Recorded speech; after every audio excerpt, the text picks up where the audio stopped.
માંડવીની શ્રી કચ્છ જિલ્લા પંચાયત સંચાલિત શ્રી જૈન નૂતન શાળા નંબર 3 ના મદદનીશ શિક્ષિકા શ્રી પિનાકીનીબેન ઠક્કર સંઘવી સેવા નિવૃત્ત થતા તેમનો સેવા નિવૃત્તિ અભિવાદન સમારોહ માંડવીની જાણીતી એમ્સ સ્કૂલમાં યોજાયો હતો। બહેનશ્રીએ એક જ શાળામાં સતત 40 વર્ષો સુધી સેવા આપ્યા બાદ આજે નિવૃત્ત થતા વિદાય સમારોહ યોજાયો હતો, જેમાં પ્રમુખ સ્થાને જિલ્લા પ્રાથમિક શિક્ષણાધિકારી શ્રી કમલેશ ખટારિયા, વ્યક્તિ વિશેષ પદે એમ્સ હોસ્પિટલના સર્જન ડોક્ટર શ્રી કૌશિક શાહ, અતિથિ વિશેષ તરીકે કેળવણી નિરીક્ષક શ્રી મૌસમી જોશી, કસમ નોડે ભરત મહેતા હાજર રહ્યા હતા। તે ઉપરાંત કચ્છ જિલ્લા પ્રાથમિક શિક્ષણ સમાજના પ્રમુખ શ્રી નયનસિંહ જાડેજા, ગુજરાત રાજ્ય પ્રાથમિક શિક્ષક સંઘના ઉપપ્રમુખ શ્રી હરિસિંહ જાડેજા, માંડવી તાલુકા શિક્ષક સમાજના શ્રી નરેન્દ્રસિંહ જાડેજા, દિનેશભાઈ શાહ, બીઆરસી કોઓપરેટિવ ઓર્ડિનેટર મેહુલ શાહ, કચ્છ જિલ્લા પ્રાથમિક શિક્ષક સંઘના રશ્મિભાઈ પંડ્યા,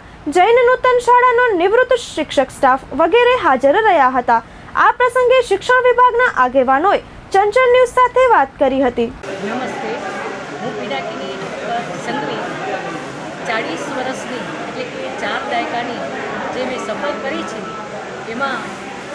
અનેક લોકોનો સહયોગ મળ્યો। મારી શાળાએ મને ઘણું બધું આપ્યું અને સારું એવું ઘડતર મારા 4 આચાર્યોએ પણ કર્યું છે। તો બાકીની જે ઉત્તરાર્ધ છે મારી જિંદગીની એ જીવવા માટે, સફળતાથી જીવવા માટે આ શાળાનું જે ઘડતર છે એ મને ઘણું જ ઉપયોગી છે અને બાકીનું શેષ જીવન છે એ હું ધર્મની અંદર અને સમાજની સેવામાં અથવા તો જે વંચિત વર્ગો છે એને શિક્ષણ આપવા માટે હું મારું સમય યોગદાન આપીશ। માંડવીની જિલ્લા પંચાયત સંચાલિત શાળા નંબર 3માં 40 વર્ષ સુધી જેણે 4 દાયકા સુધી સુંદર સેવા કરી છે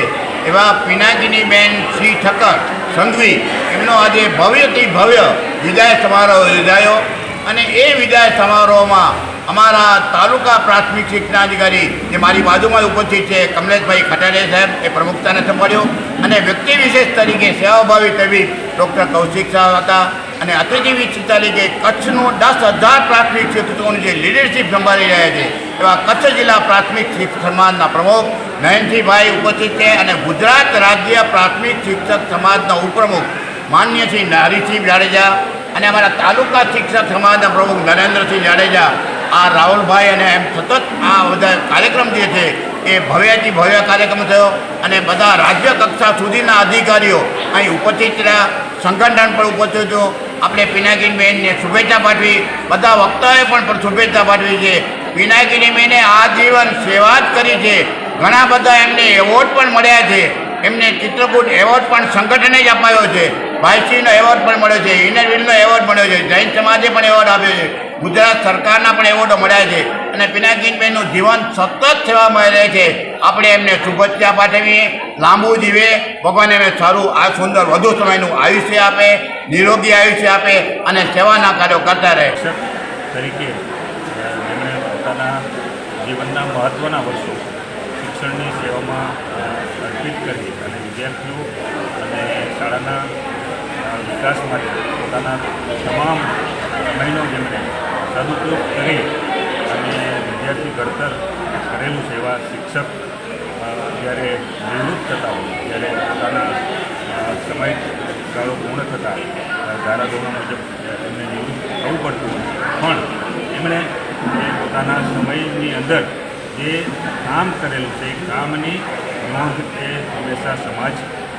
લેતો હોય છે। એટલે એમણે જે કામ કર્યું છે એનું કદર રૂપે જ્યારે એમનું આ